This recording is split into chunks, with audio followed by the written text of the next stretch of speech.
नमस्कार. Indus health plus या आपल्या ऑर्गनायझेशनला 25 वर्ष पूर्ण झाली. मित्रांनो, हा अत्यंत आनंदाचा आणि अभिमानाचा क्षण आहे. याचं कारण असं आहे की मला अजूनही आठवतंय 2 नोव्हेंबर 2000 म्हणजे आजपासून 25 वर्षांपूर्वी जेव्हा ही ऑर्गनायझेशन चालू झाली तेव्हापासून या ऑर्गनायझेशनचा मी एक भाग आहे. 25 वर्षाचे दिवस मला अजूनही आठवत आहेत. 25 वर्षांपूर्वी प्रिव्हेंटिव्ह हेल्थ चेकअप ही संकल्पना घेऊन आपण कामाला सुरुवात केली. प्रिव्हेंटिव्ह हेल्थ चेकअप जेव्हा 25 वर्षांपूर्वी माझ्यासारखे अनेक इंडसाइट त्यावेळेचे जेव्हा लोकांना सांगायचे तेव्हा लोकांच्या समोर एक प्रश्नचिन्ह असायचं किंवा ते प्रश्नार्थक नजरेने आमच्याकडे पाहायचे की हे काय असतं. मित्रांनो, हा एक बदल आहे. 25 वर्षापूर्वी हीच असणारी प्रश्नार्थक नजर किंवा चेहरा आणि आज तितक्याच सहजतेने प्रिव्हेंटिव्ह हेल्थ चेकअप करायला जातो. हा जो काही प्रवास आहे या प्रवासामध्ये आपल्या ऑर्गनायझेशनचा अतिशय महत्त्वपूर्ण वाटा आहे. अर्थात आपल्या इंडसाइटचे परिश्रम आणि त्यांनी घेतलेले कष्ट, ही संकल्पना सर्व दूर सर्व लोकांपर्यंत पोहोचवण्यासाठी जे कष्ट घेतले त्याचा देखील अतिशय मोठा वाटा आहे. इवलेसे रोप लाविले द्वारी तयाचा वेलू गेला गगनावरी अशी एक ओवी आहे. 25 वर्ष ही एखाद्या संस्थेच्या वाटचालीमध्ये अतिशय मोठा माइलस्टोन आहे, मैलाचा दगड आहे.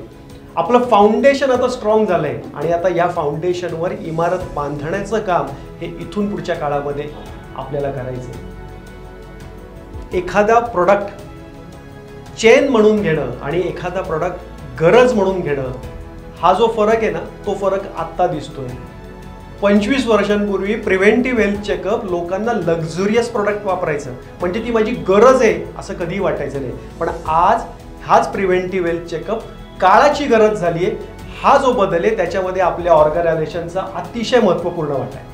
गेली 25 वर्ष आपण आरोग्य साक्षरता दूत म्हणून काम केलं, पण आता येणाऱ्या पुढील 25 वर्षांमध्ये आर्थिक साक्षरतेचा देखील तितक्याच जोमाने प्रसार होणं आवश्यक आहे. प्रिव्हेंटिव्ह हेल्थ चेकअप पासून आपण सुरुवात केली, त्याच्यानंतर आपण ट्रीटमेंट पॅकेज, हेल्थ फ्रेंड याच्यामध्ये आलो आणि आता पुढील येणाऱ्या काळामध्ये प्रिव्हेंटिव्ह हेल्थ चेकअप महत्त्वाचा आहेच, पण त्याचबरोबर DNA टेस्टिंग हे देखील तितकंच महत्त्वाचं आहे. आणि मला खात्री आहे की प्रिव्हेंटिव्ह हेल्थ चेकअपचा जो अवेअरनेस गेल्या 25 वर्षांमध्ये आपण पसरवला आणि ती आता लोकांची गरज झाली आहे, इथपर्यंत आपण लोकांची विचारसरणी आणून ठेवली आहे, तेच पुढील 25 वर्षांमध्ये जेनेटिक टेस्टिंगच्या बाबतीत होईल.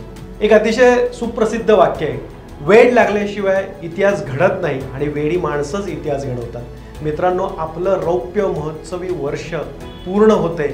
हा वेड्या लोकांनी घडवलेला इतिहास आहे. पण आपल्याला इथं थांबायचं नाहीये. आता थांबायला आणि थकायला सवडच नाही असं ठरवून आता आपल्याला सुवर्ण महोत्सवाकडे वाटचाल करायची. नमस्कार मित्रांनो, सर्वप्रथम 25व्या वर्धापन दिनाच्या तुम्हाला सर्वांना हार्दिक हार्दिक शुभेच्छा. 25 वर्ष ही कुठल्याही ऑर्गनायझेशनच्या बाबतीत बघायला गेली तर एक मोठा मैलाचा दगड असतो. आज 25 वर्षाकडे वळून बघताना असंख्य आठवणी आहेत. रोलर कोस्टर राईड आहे, अप्स अँड डाऊन्स अशा सगळ्या मजा आहेत. पण ही 25 वर्ष खरं तर खूप भरभरून जगलो आणि जगताना अनेक लोकांचा विचार केला की त्यांनाही छान पद्धतीने कसं जगायला शिकवता येईल आपल्याला आणि त्यांच्या आयुष्यामध्ये कसा आमूलाग्र बदल घडवता येईल. मला असं वाटतं की प्रिव्हेंटिव्ह हेल्थ हे जेव्हा नाव घेतलं जातं तेव्हा इंडसचं नाव हे एक आदराने घेतलं जातं. आज 25 वर्षात आपण एक मैलाचा दगड तर गाठला आहे, पण पुढच्या 25 वर्षाकडे जर का आपण बघितलं तर एक नेक्स्ट जनरेशन प्रिव्हेन्शन म्हणून आपण जे काही जेनेटिक टेस्टिंग म्हणजे DNA वाईज आणि त्या DNA वाईजची फॅमिली ह्याचा विचार आपण आता करणं गरजेचं आहे. कारण गेल्या 5 वर्षात करोनानी म्हणजेच कोविडनी आपल्याला बऱ्याचशा गोष्टी शिकवल्या की स्वतःच्या आत जे काही आहे, स्वतःच्या शरीराच्या आत जे काही आहे त्याच्या बाबतीत आपण जागरूक राहणं किती गरजेचं आहे. आणि त्याचबरोबर जेनेटिक आपल्याला असं शिकवतं की जे काही आपल्याला आपल्या पूर्वजांकडनं आलेलं आहे ते सांभाळून ठेवून त्याच्याबद्दल माहिती घेऊन ते आपण समाजात कशा पद्धतीने प्रभावीपणे पोचू शकतो आणि आपला जो काही व्यवसाय आहे तो व्यवसाय कसा वृद्धिंगत करता येऊ शकतो. आज याच ह्याच्यात मला तुम्हाला सांगायला आवडेल की जेनेटिकमध्ये इतकी पॉवर आहे आणि इतकं पोटेन्शियल आहे. मित्रांनो, आज 25 वर्षानंतर माझं तुम्हाला एक आवाहन आहे की आज ही वेळ आहे की आज तुमची ध्येय ठरवण्याची वेळ आहे की पुढच्या 5 वर्षात काय कुठपर्यंत तुम्हाला जायचं आहे, या व्यवसायाची काय गोल्स तुम्ही ठेवू शकता, या व्यवसायामध्ये तुम्ही किती उंची गाठू शकता.